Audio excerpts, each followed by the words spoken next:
Bonjour et bienvenue dans Cocorico, l'émission qui résume l'actualité sportive française de la semaine. Dans cette émission, on va revenir sur la semaine qui vient de s'écouler, à savoir du 9 au 15 juin.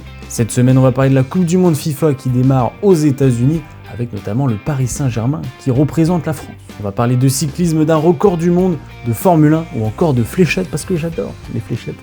Alors on reprend l'actualité sportive tout de suite, c'est parti. On commence en football avec la première Coupe du Monde des clubs qui a démarré aux États-Unis, le tournoi réunissant les meilleurs clubs de chaque continent et le seul représentant français, Paris, a joué hier face à l'Atlético Madrid, victoire 4-0 facile pour les Parisiens. Ils sont dans le groupe de Seattle et Botafogo. Alors le prochain match de Paris, c'est dans la nuit de jeudi à vendredi contre Botafogo. Tout le reste de la semaine, vous pouvez suivre des équipes comme l'Inter Miami, Chelsea, River Plate, Ulsan, Auckland, même la Juve et plein d'autres. En parallèle avaient lieu les qualifications pour la Coupe du Monde 2026. L'Argentine, l'Équateur et le Brésil se qualifient pour l'Amérique du Sud. En Asie, l'Australie est la 6e équipe qualifiée. En Océanie, c'est la Nouvelle-Zélande qui avait obtenu son ticket il y a quelques mois. Et les prochains matchs qui auront lieu en septembre et novembre 2025 pour les derniers qualifiés pour la Coupe du Monde. En tennis, la saison de gazon a repris, tu vois, après la terre battue, qui est quand même la meilleure saison. Le gazon, c'est fabuleux. 2 tournois masculins se sont terminés dimanche, le premier aux Pays-Bas, avec l'ATP 250 de Hertogenbosch. Alors Medvedev et Humbert, les Français, étaient les 2 favoris du tournoi. Daniil Medvedev a perdu en quart, et Humbert a perdu en demi contre Diallo, le Canadien. On a retrouvé en finale le Belge Zizou Berg et le Canadien Gabriel Diallo, en victoire de Diallo, 7-5, 7-6. Les femmes ont également disputé ce tournoi, et c'est la Belge Elise Mertens qui a remporté la finale 6-3, 7-6 face à Gabriela Ruse. Alors le deuxième tournoi masculin, c'est l'ATP 250 de Stuttgart, tournoi réunissant davantage de gros joueurs. En finale, on a retrouvé Sacha Zverev contre Taylor Fritz, l'américain. Il va y avoir qu'un seul break dans le match et victoire américaine, 6-3, 7-6 pour Fritz. Alors côté féminin, il y a eu le WTA 500 de Londres, plus connu sous le nom de Queens. À 37 ans, Tatjana Maria a soulevé le plus beau trophée de sa carrière, en battant en finale Amanda Anisimova, 6-3, 6-4, belle histoire. Les tournois de cette semaine chez les hommes, il y a le mythique 500 de Halle et le mythique 500 aussi de Queens. Et chez les femmes, il y a le WTA 500 de Berlin et le 250 de Nottingham. On sent que Wimbledon se rapproche. La grande finale NBA continuait cette semaine entre Oklahoma et Indiana. Nous avons eu les 4 premiers matchs. Alors je vous ai laissé la semaine dernière sur un partout. Le match 3 et 4 se sont déroulés dans l'Indiana. Et ça va tout changer puisque les Pacers vont remporter le match 3 116-107 dominant Oklahoma. Dans le dernier quart-temps, le match 4 va être très physique et stressant et victoire de OKC 111-104. Donc la série est très serrée maintenant, ça fait 2-2 et le retour à Oklahoma pour le match 5, ça sera cette nuit. On repart en France en Betclic Elite, on connaît la grande finale de Betclic 2025. Paris a déroulé face à Bourg-en-Bresse 3-0 en demi et Monaco a terminé sa série 3-1 face à Lyon en demi, donc l'autre demi. La finale opposait donc Paris à Monaco. Le match 1 a eu lieu à Paris et Paris prend l'avantage 94-82. Le match 2 sera ce mardi. Et en parallèle, le Portel a remporté sa série contre Assa, donc c'est l'Alsace. Le Portel reste donc en Pro A, parce que c'était le match pour la relégation ou pas. Et finalement, il reste dans l'élite du basket français.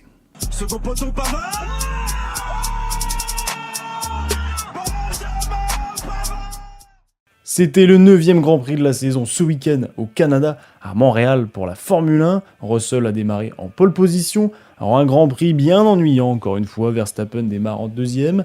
Russell n'a rien à faire en premier, il est devant, il conduit bien. Les 5 premiers sont quand même assez resserrés, donc 15 tours avant la fin. Donc il y a Russell, Verstappen, Antonelli, Piastri et Norris qui sont vraiment au coude à coude. Au 62e tour, donc c'est vraiment, il ne s'est rien passé avant, pratiquement rien évidemment. Donc 8 tours avant la fin, Piastri et Norris sont au coude à coude et les 2 McLaren se font la guerre de placement. Et pendant 4 tours, les coudes se jouent et énorme erreur de Lando Norris qui fait une grosse erreur, qui percute le mur et l'arrière de Piastri. Abandon pour lui à 3 tours de l'arrivée. Un désastre pour McLaren. Le Grand Prix va se terminer sous safety car. Donc c'est la pire façon pour terminer un Grand Prix, surtout pour le spectacle. Victoire de Russell qui est premier, Verstappen est 2e. Et double victoire aussi pour Mercedes, puisque Antonelli, le rookie, signe son premier podium, il arrive 3e. Donc c'est son premier podium en carrière. Côté français, Ocon est 9e, Gasly 15e et Adjar 16e. Au classement, Piastri est premier avec 198 points, Norris à 176, Verstappen 155 et Russell grappille des points 134. Le prochain Grand Prix, c'est dans 2 semaines en Autriche. Les phases finales de top 14 en rugby ont démarré ce week-end. Bayonne a écrasé Clermont 20-3 et Toulon a mis une petite fessée 52-23 à Castres. Alors en demi, on va retrouver le Stade Toulousain contre Bayonne et Bordeaux contre Toulon, ça sera ce week-end. Ce week-end, il y a eu le meeting de Diamond à Stockholm en athlétisme. Alors on commence par le plus fou, nouveau record du monde pour Armand Duplantis, toujours le même, 6,28 m, donc c'est en soi la perche au cas où, lors de son tout premier essai pour le battre. Il a logiquement gagné la compétition. Here he goes, first attempt at a new world record, 6:28, Mondo Duplantis. Oh, he's got it! First time, there you are! That's my present to you, Mondo Duplantis, giving the crowd what they want, yet another world record. High fives all round, high sixes for him, 6:28. Does it again, this time here in Stockholm in front of his home crowd.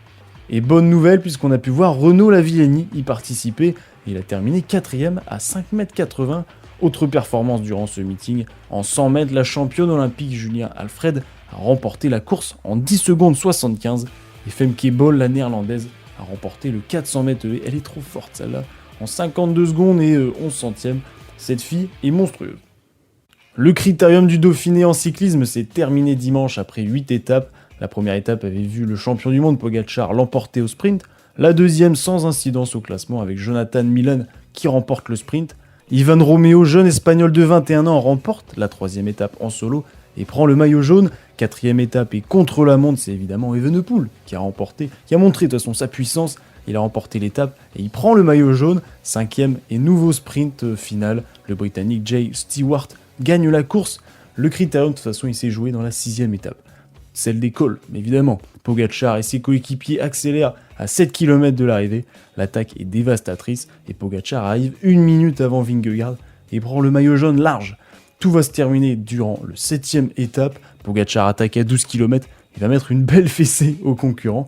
Et Cocorico aussi sur la dernière étape, puisque Lenny Martinez, il va remporter cette étape.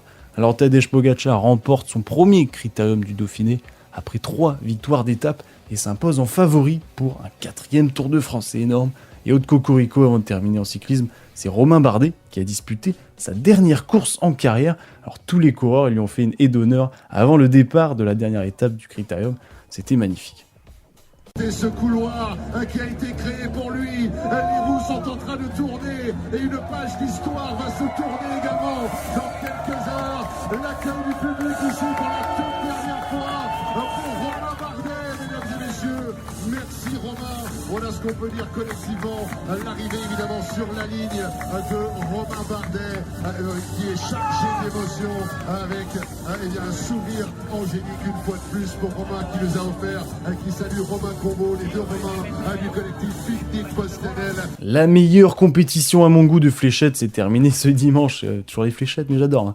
La Coupe du Monde par équipe. Les 2 meilleurs joueurs de chaque pays représentent sa nation pour le tournoi. Au départ des poules de 3, puis des phases finales. Il y a même la France qui participait. Alors j'aime ce tournoi, car on voit des joueurs qu'on ne voit pas régulièrement dans le circuit professionnel PDC.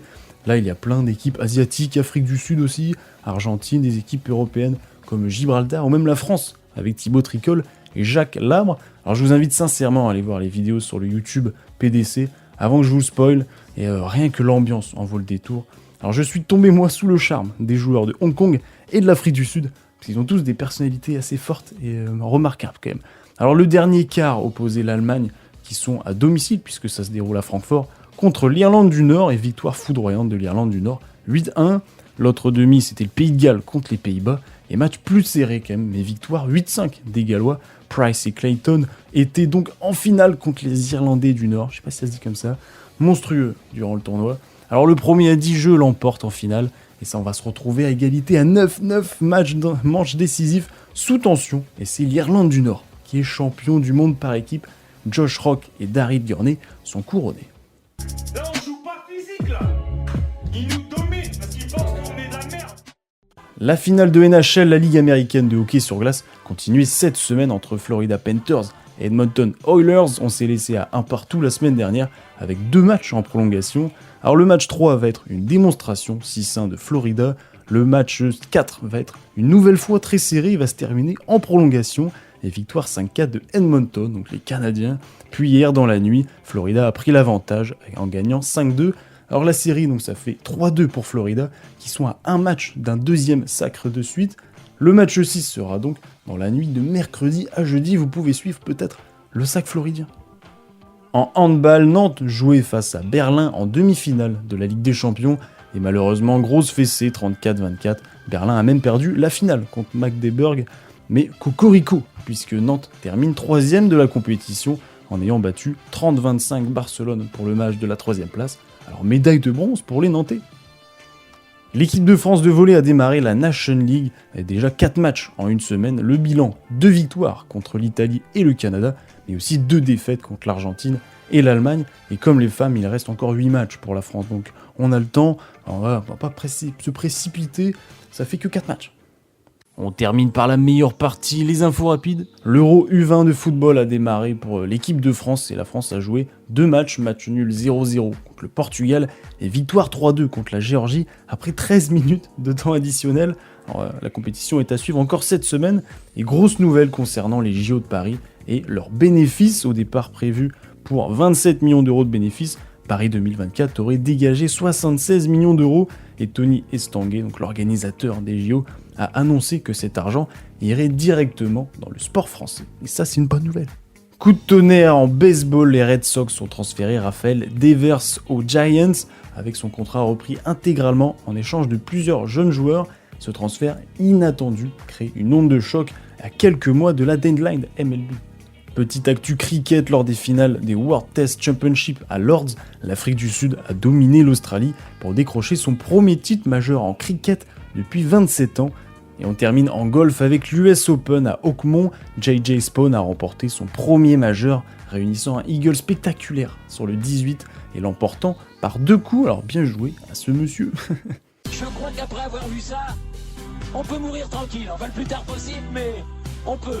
Ah, c'est superbe. Quel pied, ah quel pied. Oh putain. Oh là là là là. Cocorico, épisode 79 est maintenant terminé. J'espère qu'il vous a plu. Cette semaine au programme, il y a là le PSG qui joue son match de Coupe du Monde des clubs contre Botafogo et même la compétition en général qui continue. La MotoGP avec le Grand Prix d'Italie ce week-end et aussi la Ligue des Nations, que ce soit masculine ou féminine. Et il y a surtout les femmes qui jouent contre l'Allemagne mercredi midi. Alors si vous avez le temps de regarder à 13h, eh ben, libre à vous.